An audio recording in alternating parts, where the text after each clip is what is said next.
So, Dr. Zayshan, another question that I had for you in terms of social anxiety and shyness is if I have a diagnosis from a clinician that my child does have social anxiety disorder, how I can best support them. And equally, if my child does not have a diagnosis and they are just having normal shyness, social situation feelings in terms of the shyness, how I can support. So supporting on both ends, I think would be great to have your feedback on. Definitely. I think first thing, and luckily, the normal shyness and the social anxiety is way more common than kids who have social anxiety disorder. But I definitely don't want parents to ignore, that because this is normal, so they don't have to pay much attention, because if you don't treat or don't address those properly, they may lead to some other um, um, social anxiety, other anxiety, depressive disorder, which we have seen. Or if you intervene, but intervene too much, that also may lead children to, have more low self-esteem, not feel being connected with their parents. So let's start with when the children have day-to-day social anxiety and shyness. So the first thing I remind parent is that always try to have that conversation ahead of time. Let's say there is some upcoming wedding is coming up in summer. There's a lot of sports. The events are coming. There are cousins are coming, or you have to go on vacation, or where the child usually struggle with connecting with others, and you as a parents are very outgoing and you're very proud of it, and you want your kids to be successful, and that in this modern era, if you don't have good communication skills, no matter how good your IQ is, these are all thoughts that are going through from parents, that especially when they see their child have so much potential, but they are having difficulty communicating. So the first thing I remind, have first remind yourself, yes, I can see my child is struggling and I want to help.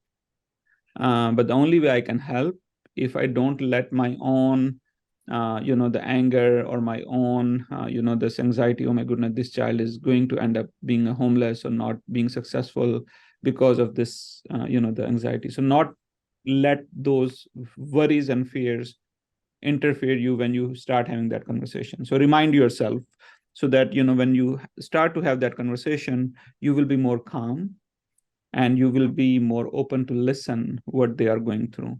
And then you tell them, I saw remember last time we went on vacation, we met this aunt, they have other kids, and then we went out, but I saw you are struggling a lot. I saw that you wanted to have fun time, but somehow you were struggling. Do you remember that time? And the child may say yes, no.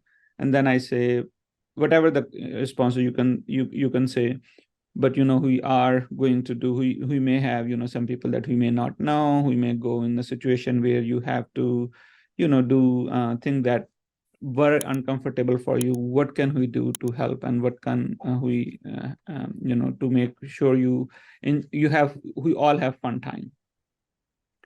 And then the child may say, I will try. And so keep having that conversation, be more curious, be more open, and tell them that these are important skills to have, but also tell them that at least try. And if it is completely okay, that if you are unable to achieve that target, you tell them, I love you, I care about you, whoever you are, and I really appreciate you want to do it. And but if it is too hard, we can just keep go one step at a time. And then ask, what do you think about it? And also ask, let's say you are trying, but it's too overwhelming in that situation, what are some signs that you can give to the parents, that so they understand, today I don't have to push too much. And also don't give that look to the child, the you have to do it, you remember who talked about it, this is such an important process. So don't give that look. And then ask your child, in the past, what as a parent I have done that made them feel a little bit more frustrated in those situations. So when you have that open conversation and open line of communication, there is more likely the child will make more efforts, And because the child have the trust that, my parents trust about my abilities are not just based on these skills, because, some areas, kids who have social anxiety, they may struggle, and your other son or child, daughter may have, best outgoing, but each child is different. So we meet where they are at and we make small baby steps based on how they react to each step at a time. That's just so helpful to distinguish and to also know how to support, and having just those small conversations, just even those small phrases that can change the whole trajectory of everything. So thank you so much for sharing that. Yeah, and definitely to the rest of it, if someone is struggling with social anxiety disorder, try your best. But, if that anxiety symptoms are, as I mentioned, has been happening over months, limiting the child ability to engage in activities, having poor concentration, having problems sleeping, eating, enjoying day-to-day activities. So if it is impacting so much, don't hesitate, to reach out to professionals, and then and have that conversation with your children. The reason we are going to this professional is not that we don't trust what we are doing, we don't trust you. That's why we are just getting some more help and more coping skills that you can learn, so that you can more able to support you and more. And if the child said, no, I don't want to go, you said, okay, why not, let's go and let's see, if you like it, we can continue. If not, that's okay, you can try someone else as well.